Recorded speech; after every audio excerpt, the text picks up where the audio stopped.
प्यारे विद्यार्थियों, आपका स्वागत है ऑनलाइन गुरुकुल की इस ऑनलाइन फ्री क्लास में। आज हम करेंगे प्रश्नावली 3.5 के कुछ प्रश्न, यानी जितने भी हो सके उतने करेंगे। ज़्यादा बड़ी वीडियो नहीं बनाएंगे, बस एक नॉर्मल में काम करेंगे ताकि आपको समझ में आ सके। ठीक है, बाकी क्वेश्चन को अगली वीडियो में कर लेंगे। तो इससे पहले हमने प्रश्नावली 3.4 पूरी कंप्लीट कर लिया है और उसे समझ भी लिया है अच्छे से। तो जो हमारे चैनल पर नए हैं वो पिछली वीडियो को हमारी प्लेलिस्ट पे जाकर देख सकते हैं, या फिर मैंने वीडियो की लिंक डिस्क्रिप्शन बॉक्स में भी दी हुई है, आप वहाँ जाकर भी इन वीडियो को देख सकते हैं। और चैनल को सब्सक्राइब करना बिल्कुल ना भूलिएगा। सब्सक्राइब का बटन नीचे दिया हुआ है, उस पर टच कीजिए, साथ ही साथ बेल आइकन को ऑल पर सेट कीजिए ताकि आपको आने वाली लेटेस्ट वीडियो की नोटिफिकेशंस मिलती रहे। तो चलिए शुरू करते हैं प्रश्नावली 3.5 का। सबसे पहले हम करेंगे पहला प्रश्न। इसमें दिया गया है कि निम्नलिखित समीकरणों के युग्मों में से किसका एक अद्वितीय हल है, किसका कोई हल नहीं है, या किसके अपरिमित रूप से अनेक हल हैं। अद्वितीय हल की स्थिति में उसे वज्र गुणन विधि से ज्ञात कीजिए, यानी सिर्फ अद्वितीय हल होगा तो उसे वज्र गुणन विधि से ज्ञात करना है। तो चलिए हल करते हैं इस प्रश्न को। तो हमें क्या करना है, सबसे पहले तो हमें चेक करना है कि इसके अद्वितीय हल हैं या कोई हल नहीं है, या अपरिमित रूप से अनेक हल हैं। अगर अद्वितीय हल है तो उसे वज्र गुणन विधि से सॉल्व करना है। ठीक है, तो पहले हम वो कैसे चेक करेंगे, हम क्या करेंगे कि सेम हमने 3.2 में सीखा था शायद। ठीक है, कि कैसे चेक करते हैं अद्वितीय हल है या कोई हल नहीं है, या अपरिमित रूप से अनेक हल है। जब प्रतिच्छेदी रेखाएं होती हैं तो उसके अद्वितीय हल होता है, जब संपाती रेखाएं होती है तो उसके अपरिमित रूप से अनेक हल होते हैं, और जब समांतर रेखाएं होती है तो उसके कोई हल नहीं होता। और वो हम कैसे चेक करते हैं, a1/a2 बराबर b1/b2 बराबर c1/c2, ऐसे कुछ काट पीट करके। ठीक है, तो वो हम कैसे करेंगे कि भाई सबसे पहले तो तुलना करेंगे, a1 a2 b1 b2 c2 c1 c2 ज्ञात करेंगे ना। तो हम क्या करेंगे कि समीकरण 1 व 2 की तुलना, या ax plus by plus c बराबर 0 से तुलना करने पर तो जब हम तुलना कर देंगे तो इससे हमें x के साथ जो गुणांक है वो a है, तो x के साथ यहाँ गुणांक का अंक नहीं है, तो वहाँ क्या होता है, 1 होता है। यानी a जो है, यानी पहले समीकरण में a1, यानी a जो है वो पहले समीकरण का, यानी a1 बराबर होगा 1।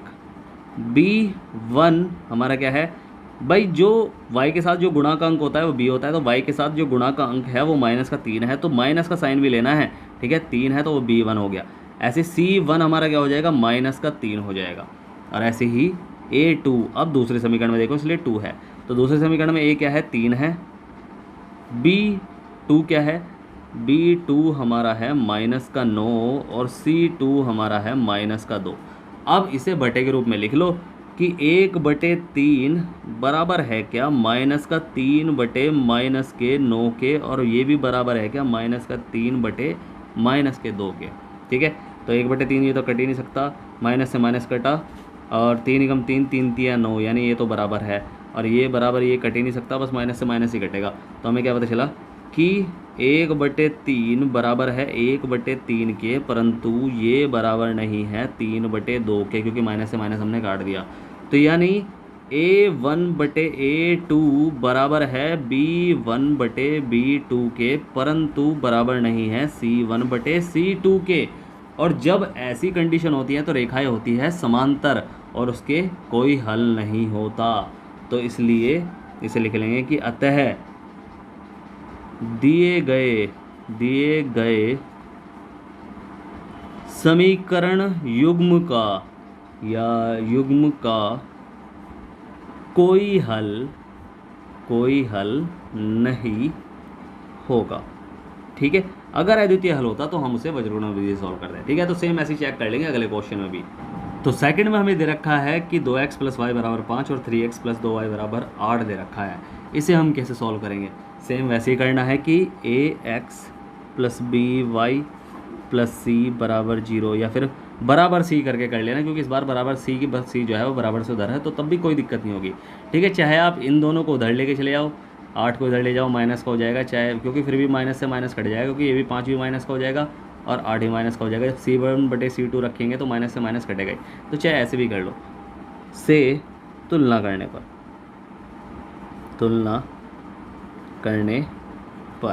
ठीक है, तो तुलना हम करेंगे वैसे ही रख लेंगे, इधर मान के चल लेंगे। ठीक है, तो a1 हमारा है 2, b1 यहाँ कुछ नहीं है तो 1 है, और c1 हमारा है इधर, अगर इसे 5 को इधर लेके जाएंगे तो ये हो जाएगा -5। ठीक है, और उसके बाद A2 हमारा क्या है 3, B2 हमारा क्या है 2 और C2 हमारा क्या है -8, क्योंकि ये प्लस का है इधर जाके माइनस का हो जाएगा। ठीक है, क्योंकि C इधर ही लगा रखा है हमने, तो वैसे ही कर लो। तो 2/3 बराबर है क्या 1/2 के, तो ये तो शुरुआत में ही बराबर नहीं है, तो इसे तो शुरुआत में ही काट दो, कोई दिक्कत नहीं है, यानी तीसरा देखने की हमें ज़रूरत नहीं है। यानी A1/A2 बराबर नहीं है B1/B2 के। और जब ऐसी कंडीशन होती है तो उस समीकरण युग्म का अद्वितीय हल होता है। ठीक है, तो इसे थोड़ा सा लिख लेंगे, कहता है समीकरण युग्म का द्वितीय हल है। अगर अद्वितीय हल है तो उसे वज्रगुणन विधि से सॉल्व करना है, तो हम लिखेंगे वज्रगुणन विधि से। वज्रगुणन विधि से, अब वज्रगुणन विधि क्या है, सूत्र ध्यान दे लो थोड़ा सा। ठीक है, सिर्फ सूत्र को ध्यान से देखना है, समझ भी जाओगे और सीख भी जाओगे और याद भी हो जाएगा सूत्र। ठीक है, तो सूत्र क्या है, सूत्र है हमारा कि सबसे पहले अगर हम इसे ज्ञात करते हैं तो x/BC माइनस BC कर लो। ठीक है, BC माइनस BC। ठीक है, और बराबर y/BC जैसे ये है ना ABC, तो BC फिर CA फिर AB, तो CA माइनस CA और बराबर 1/AB माइनस AB। ठीक है, पहले BC फिर CA फिर AB, यानी ये लाइन तरह से चल रहे हैं BC CA AB। ठीक है, BC CA AB। अब 1 2 2 1 1 2 2 1 1 2 2 1, इस तरह आपको फॉर्मूला याद करना है। ठीक है, BC CA AB माइनस है बीच में, BC minus BC CA minus CA AB minus AB। ठीक है, अब हमें क्या करना है 1 2 2 1 1 2 2 1, यानी इसमें क्या मतलब है B1 C2 B2 C1।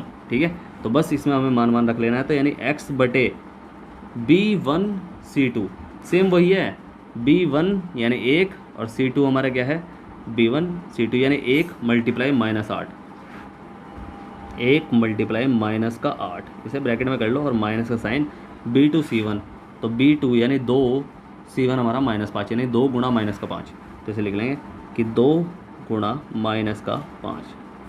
अब ऐसे ही अगला यानी y/C1A2, तो C1 यानी -5 और A2 यानी 3 -5 गुणा 3, जैसे कर लो -5 गुणा 3 और माइनस ये माइनस का साइन C2A1 C2 यानी -8 A1 2 यानी -8 गुणा 2, ब्रैकेट में कर लो -8 गुणा 2 बराबर 1/A1 B2 यानी A1 B2 यानी 2 गुणा 2, तो इसे कर लो कि 2 गुणा 2 और माइनस फिर क्या है A2 B1, तो A2 3 गुणा -1 मतलब 3 गुणा 1, तो 3 गुणा 1 हो जाएगा, क्योंकि देखो 3 गुणा 1 A2 B1।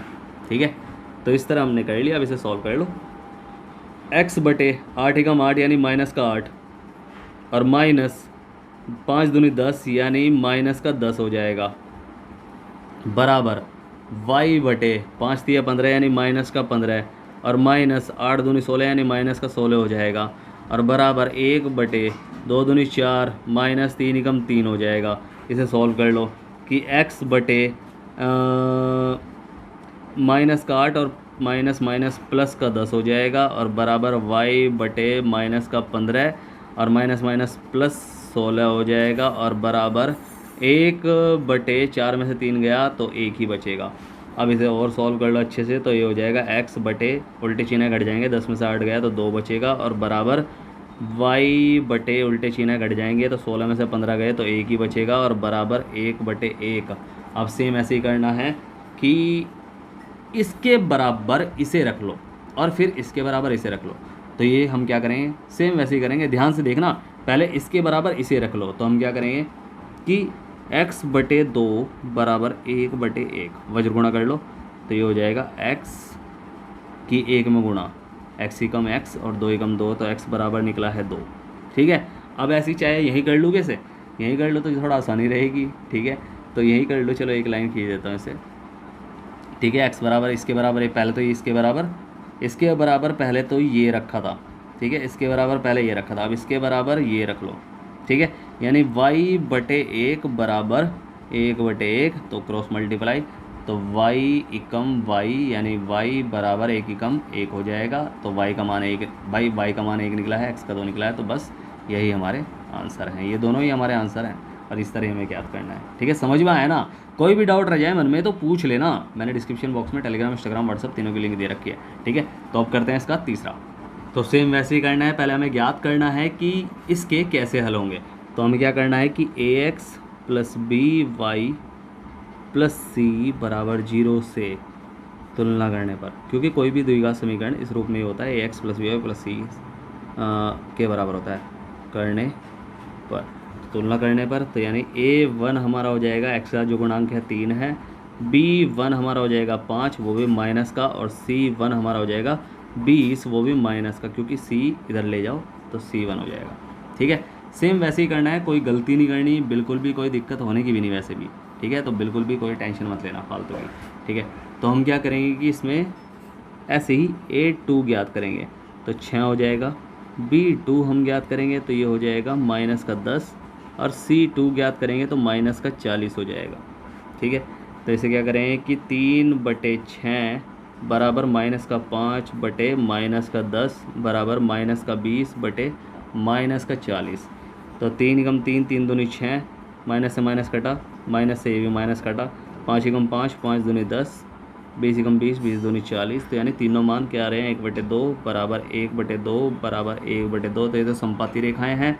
तो यानी a1/a2 बराबर है b1/b2 के, बराबर है c1/c2 के। तो जब तीनों मान बराबर होते हैं तो हल कैसे होते हैं, इस समीकरण के अपरिमित रूप से अनेक हल हैं। तो इसे हम लिख लेंगे, कहता है समीकरण युग्म के अपरिमित रूप से अनेक हल हैं, अनेक हल हैं। अब अनेक हल हैं तो बस इसे हम करने के लिए सॉल्व, क्योंकि हमें अगर अद्वितीय हल मिलते हैं तब हम उसे सॉल्व करते हैं, ठीक है। अगर अद्वितीय हल नहीं है तो हम उसे सॉल्व क्यों करें जब हमसे कहा ही नहीं गया है, ठीक है। तो इस तरह हम इसे करेंगे, अपरिमित रूप से अनेक हल है तो ऐसे ही करेंगे हम फोर्थ। तो जो फोर्थ हमें दे रखा है ना, इसे थोड़ा सा साफ़ कर देता हूँ पहले तो, क्योंकि आज मौसम थोड़ा सा ख़राब है तो इसलिए थोड़ी सी दिक्कत हो रही है, ठीक है। बार बार दिक्कत हो रही है, ख़राब हो रहा है थोड़ा मौसम, ठीक है। तो फोर्थ हमें दे रखा है कि x - 3y - 7 बराबर 0 और 3x - 3y - 15 बराबर 0। तो हमें वही करना है कि ax plus by plus c बराबर 0 से क्या करेंगे, तुलना करने पर। तो जब तुलना करेंगे तो a1 हमारा हो जाएगा 1, b1 हमारा हो जाएगा -3 और c1 हमारा हो जाएगा -7, ठीक है। ऐसे ही a2 हमारा क्या हो जाएगा, a2 हमारा 3 हो जाएगा, b2 हमारा हो जाएगा, a2 हमारा 3, b2 भी हमारा -3 ही है, और c2 भी हमारा हो जाएगा -15। एक बार चेक कर लेता हूँ, 3 -3 -15, 1 -3 -7, 1 -3 -3, बिल्कुल ठीक है। तो अब क्या करेंगे कि 1/3 बराबर -3 बटे -3। सबसे पहले शुरुआत में इसे काट के देख लेते हैं। तो 3 एकम 3, 3 एकम 3, तो यानी 1/1 आ रहा है। तो क्या ये दोनों बराबर है, यानी 1/3 बराबर है क्या 1/1 के? नहीं। तो आता है a1/a2 बराबर नहीं है b1/b2 के। और जब ऐसी कंडीशन होती है तो उसके अद्वितीय हल होता है। आता है समीकरण युग्म के अद्वितीय हल हैं, अद्वितीय हल है, यानी एक ही हल है, कोई दूसरा हल नहीं है। अद्वितीय का मतलब कोई दूसरा नहीं है। तो इसे करना है वज्रगुणन विधि से। तो इसे ज्ञात करेंगे हम फिर वज्रगुणन विधि से, क्योंकि मुझे बार बार लिखना इसलिए लिखा है मैंने क्योंकि पीछे चला गया ना पेज वो, तो मुझे पता नहीं चलेगा। तो इसके लिए हमें क्या करना है, सूत्र हमें पता है। सूत्र हमारा क्या है कि x/BC माइनस BC बराबर y/CA माइनस CA और बराबर 1/AB माइनस AB। अब बस वही फॉर्मूला 1 2 2 1 1 2 2 1 1 2 2 1। अब इसमें मान रख लेंगे। तो x/BC BC यानी B1C2, तो B1C2 यानी माइनस का 3 मल्टीप्लाई माइनस का 15, ठीक है, और माइनस B2C1 तो माइनस का 3 मल्टीप्लाई माइनस का 7, तो माइनस का 3 मल्टीप्लाई माइनस का 7 बराबर y बटे, इसे बिगड़ लो, C1A2, तो C1 यानी माइनस का 7, A2 हमारा 3 है, तो यानी माइनस का 7 गुणा 3, और माइनस उसके बाद C2A1, C2 माइनस का 15 है, A1 1, तो माइनस का 15 और गुणा 1 हो जाएगा। अब लास्ट हमारा यानी 1 बटे A1B2 यानी 1 गुणा माइनस का 3, 1 गुणा माइनस का 3 और माइनस A2B1 यानी 3 गुणा माइनस का 3, तो 3 गुणा माइनस का 3, ठीक है, थोड़ा सा बड़ा हो जाता है, बस यही बात है, सारे कैलकुलेशन की बात है, एक गलती हो गई इसमें तो सारा क्वेश्चन ख़राब हो जाएगा। तो x बटे 15 30 पंतिया 45 यानी 45 प्लस का हो जाएगा, क्योंकि माइनस माइनस प्लस हो जाएगा, और माइनस माइनस माइनस यहाँ भी प्लस हो जाएगा, तो 7 दूनी 21, तो 21 इधर हो जाएगा, ये साइन माइनस का इधर है, ठीक है, अंदर प्लस का हो जाएगा, फिर प्लस माइनस माइनस यही हो जाएगा, जू का तो हो जाएगा सेम टू सेम वैसा ही जैसे मैं आपसे कह रहा हूँ, ठीक है।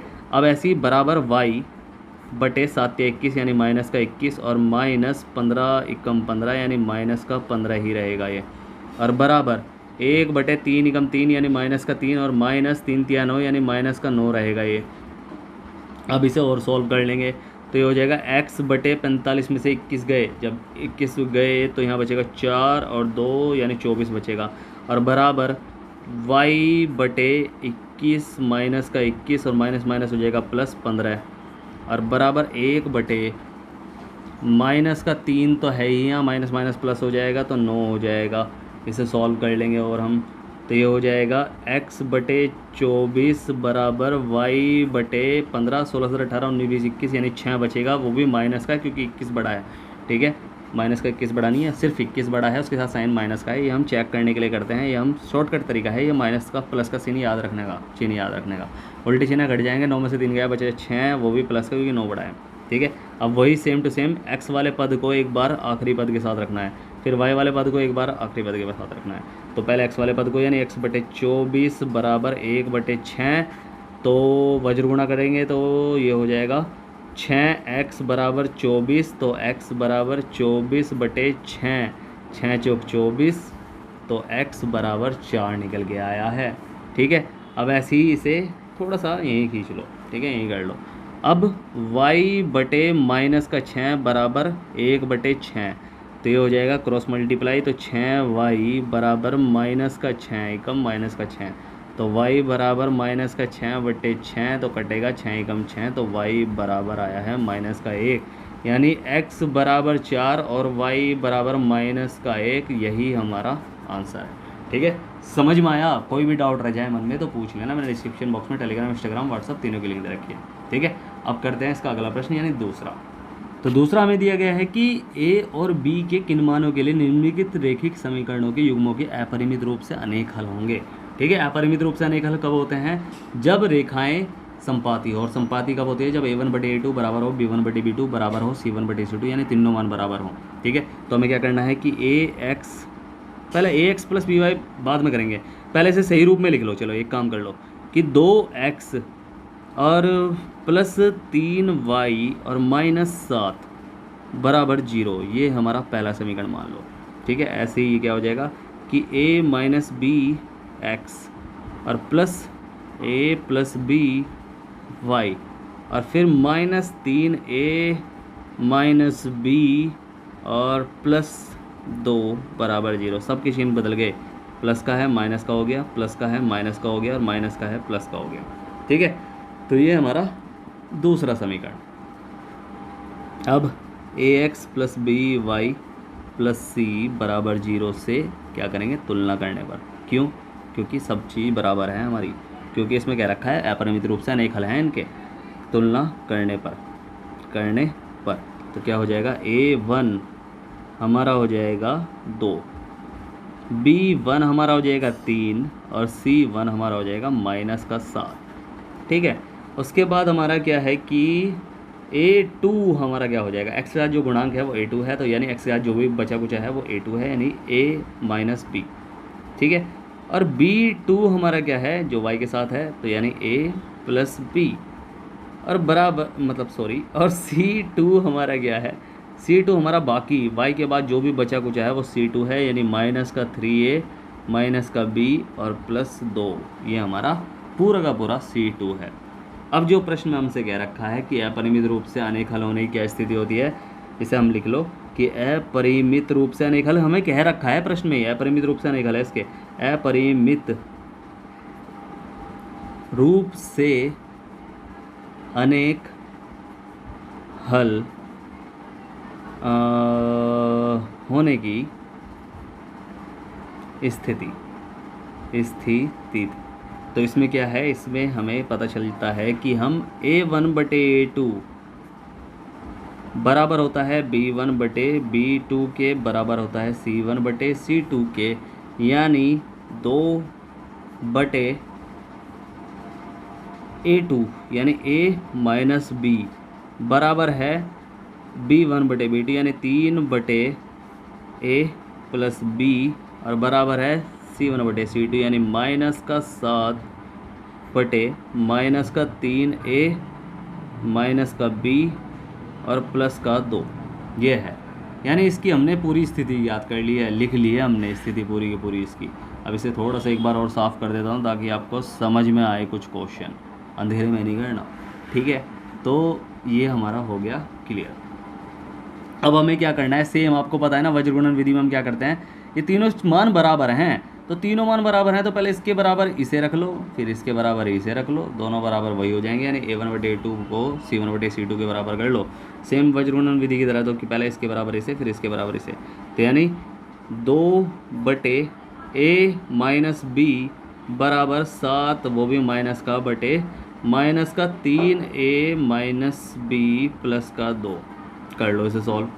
तो ये हो जाएगा, पहले 7 की इसमें गुणा, यानी माइनस के 7 की A माइनस बी में गुणा हो जाएगी, और 2 की गुणा हो रही है माइनस का 3A माइनस बी प्लस के 2 में, कर दो तो माइनस का 7A हो जाएगा और माइनस का 7 माइनस माइनस प्लस हो जाएगा, B हो जाएगा प्लस का 7B, ठीक है। माइनस प्लस माइनस और माइनस माइनस प्लस 7B बराबर 2 3 6, यानी माइनस का 6A और माइनस का 2B हो जाएगा, और 2 दूनी 4 प्लस का 4 हो गया, ठीक है।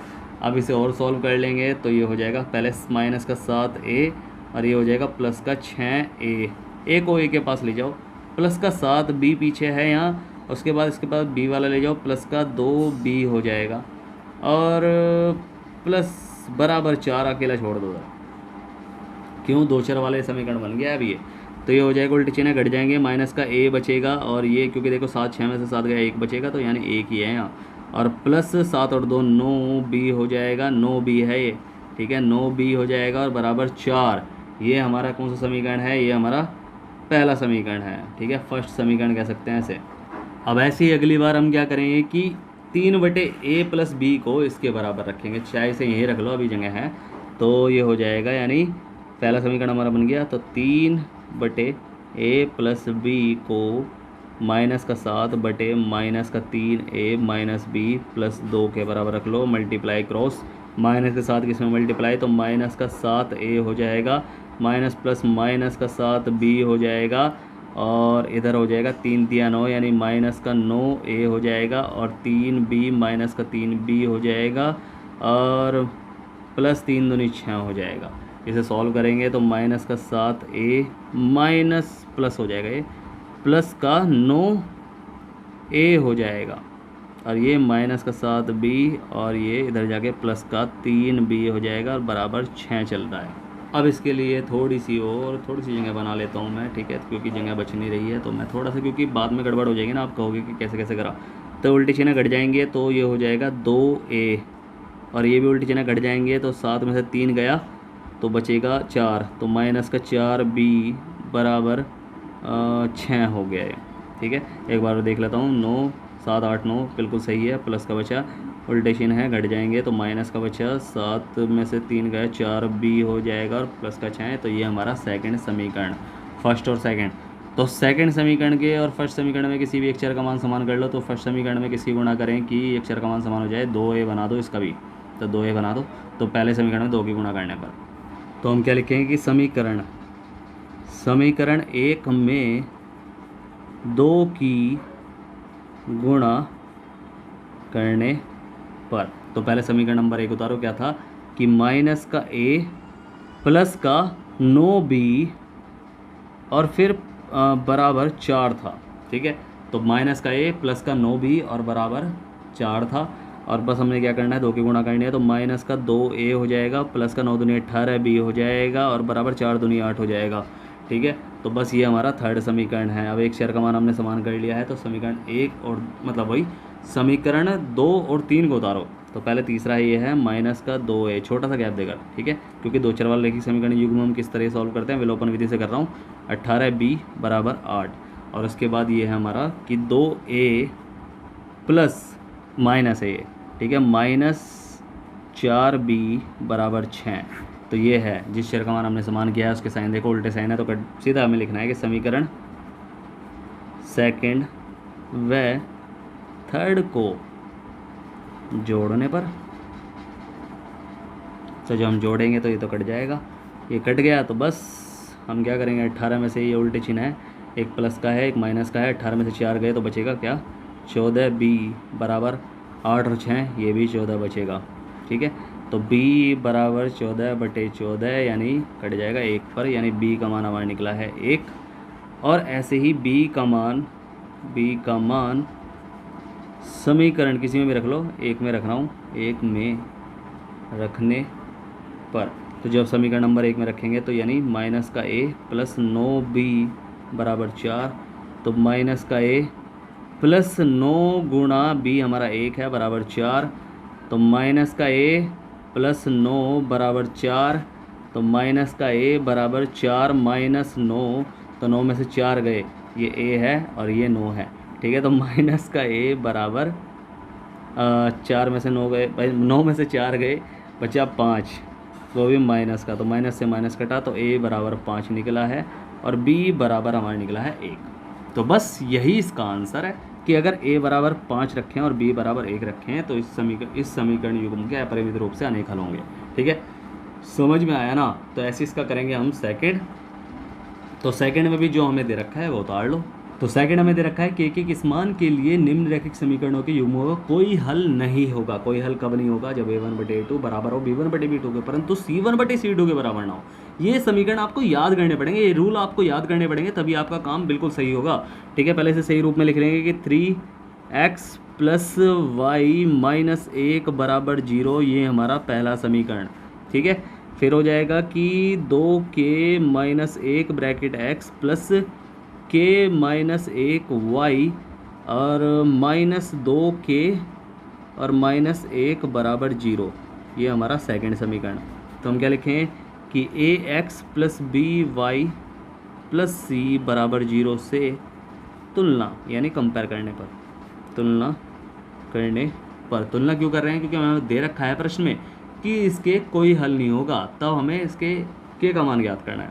ठीक है, तो हमें क्या दे रखा है कि a1 हमारा हो जाएगा क्या 3, b1 हमारा 1 है और c1 हमारा है माइनस का 1, a2 हमारा क्या है कि 2k माइनस 1 है, क्योंकि x का जो गुणांक होता है वो a होता है, तो 2k माइनस a है x के साथ, और b2 हमारा है k माइनस 1 और c2 हमारा है क्या, ये बाकी जो बचा माइनस का 2k माइनस 1 बराबर 0।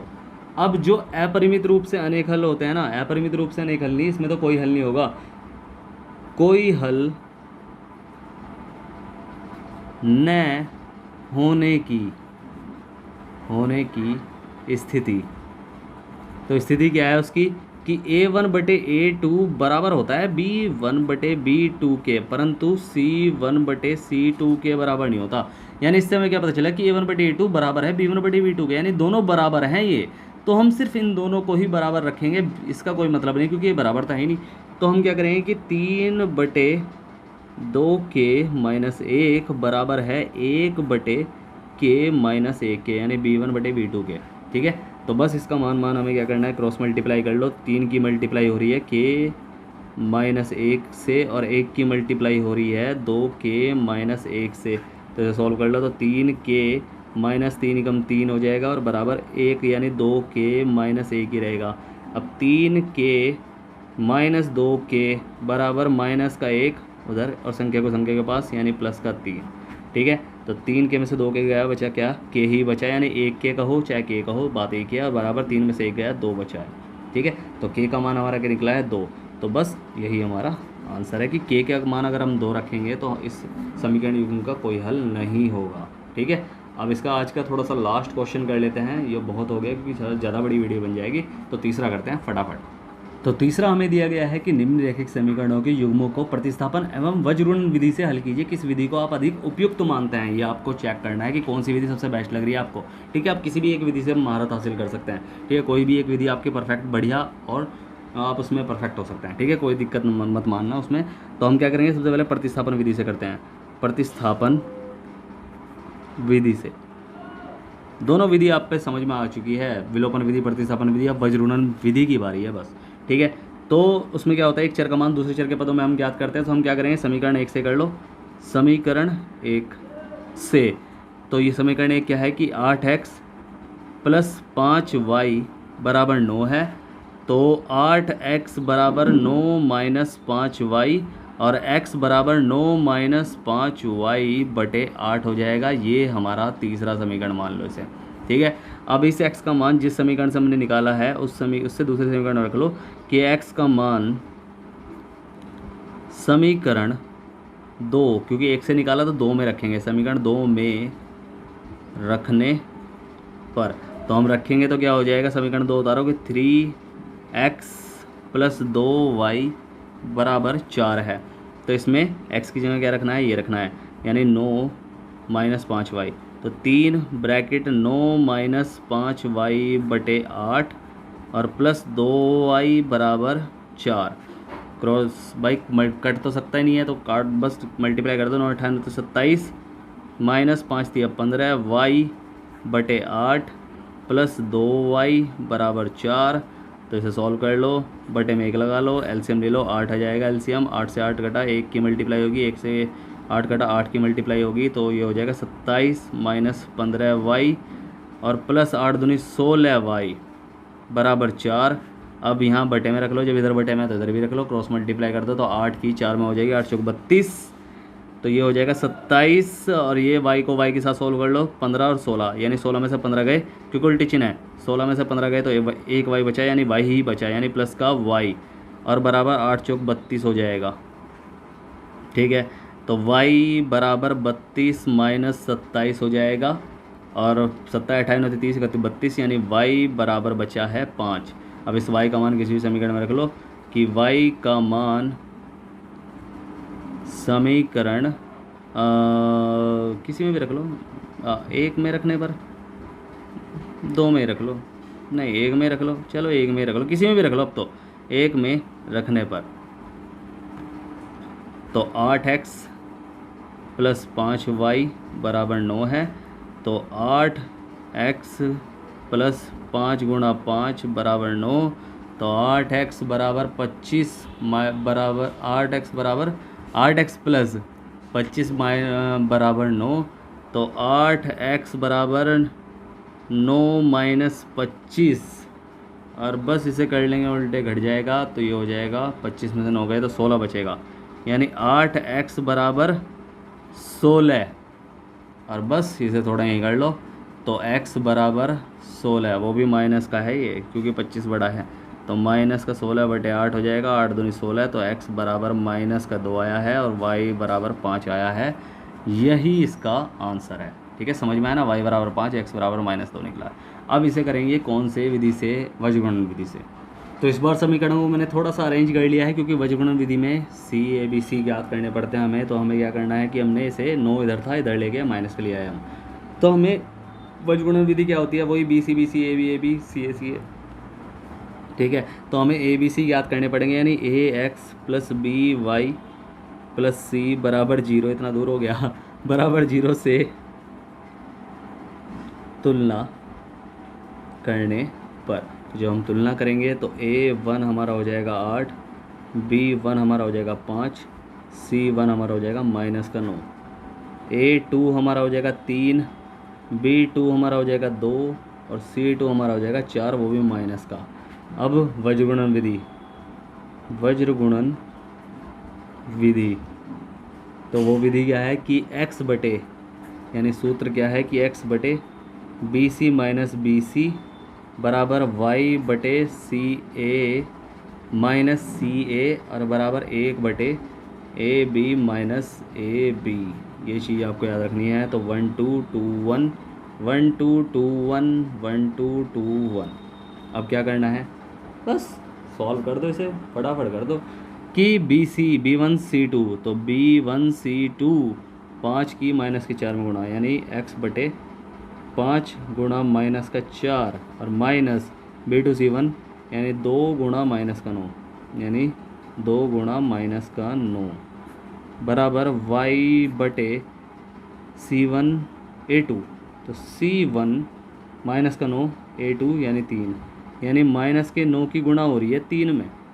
अब माइनस का C2 A1, तो C2 माइनस के 4 के 8 में गुणा करेंगे, तो माइनस के 4 गुणा 8 बराबर 1 बटे A1 B2 यानी 8 दूनी 16, भाई 16 कर दोगे इसे, चलो लिख लो 8 गुणा 2 और माइनस A2 B1 तो 3 गुणा 5 सॉल्व कर लो अब इसे।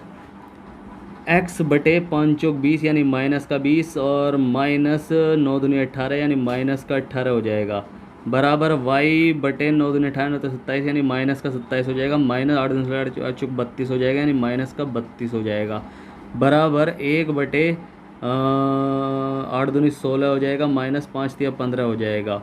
तो इसे सॉल्व कर लेंगे तो ये हो जाएगा x बटे माइनस का 20 प्लस का 18 माइनस के अंदर मल्टीप्लाई कर दिया, तो y बटे माइनस का 27 माइनस माइनस प्लस का 32 हो जाएगा बराबर 1 बटे 16 में से 15 गया तो 1 बचेगा, तो 20 में से 18 गए 2 बचेगा, तो x बराबर x बटे माइनस का 2 बचेगा, नीचे याद रखना माइनस का 2 बचेगा और बराबर y बटे 32 में 27 गए 27 18 30 तो 32 यानी 5 बचेगा और बराबर 1 बटे 1 हो जाएगा। अब पहले x बटे 2 सेम वही बात, पहले इसके बराबर इसे रखो फिर इसके बराबर इसे रखो, ठीक है, दोनों को ऐसे ऐसे रखना है। तो x बटे 2 के बराबर पहले 1 बटे 1 रखा जाएगा, वो भी माइनस का 2 है, ठीक है, तो क्रॉस मल्टीप्लाई, तो x एकम x और 2 माइनस का 2 एकम माइनस का 2 ही रहेगा, तो x बराबर माइनस का 2 आया। और ऐसे ही y बटे 5 बराबर 1 बटे 1, तो y क्रॉस मल्टीप्लाई y कम y और 5 एकम 5, तो x का मान क्या निकल गया, x बराबर माइनस का 2 y बराबर 5। तो कौन सी विधि आपको सबसे बढ़िया लगी है वो आप खुद सोचें, जो भी विधि आपको सबसे बेस्ट लगी है तो उसकी प्रैक्टिस करते रहें। कोई भी क्वेश्चन आप किसी भी विधि से कर सकते हैं, बिल्कुल आंसर आपका सही आएगा, ठीक है। तो कोई भी डाउट रह जाए मन में तो पूछ लेना, मैंने डिस्क्रिप्शन बॉक्स में टेलीग्राम इंस्टाग्राम व्हाट्सअप तीनों की लिंक दे रखी है, कहीं भी जाकर मुझसे कुछ पूछ सकते हैं, मैं आपकी पूरी हेल्प करूँगा। और अगर समझ में आया है तो करना वीडियो को लाइक शेयर करना है, जितना हो सके सब्सक्राइब करना है, आपका अपना चैनल है, ठीक है। सब्सक्राइब का बटन नीचे दिया हुआ है, उस पर टच कीजिए, साथ ही साथ बेल आइकन कॉल पर सेट कीजिए ताकि आपको आने वाले लेटेस्ट वीडियो की नोटिफिकेशंस मिलती रहे, ठीक है। तो मिलते हैं फिर अगली वीडियो में, तब तक के लिए बाय बाय टाटा सी यू।